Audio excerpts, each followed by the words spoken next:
नाम साइरा ओझा।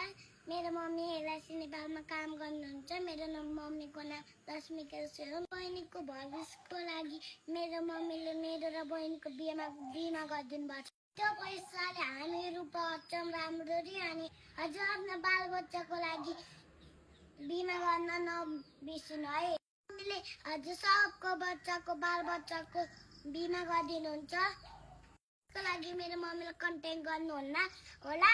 अनि बिमा गर्दा ठुलोमा धेरै पैसा हुन्छ अनि राम्ररी पढ्ने अनि राम्ररी डक्टर बन्ने, राम्ररी पुलिस बन्ने, राम्ररी पाइलट बन्ने। म 6 वर्षको भएँ, मतलब 6 वर्षको।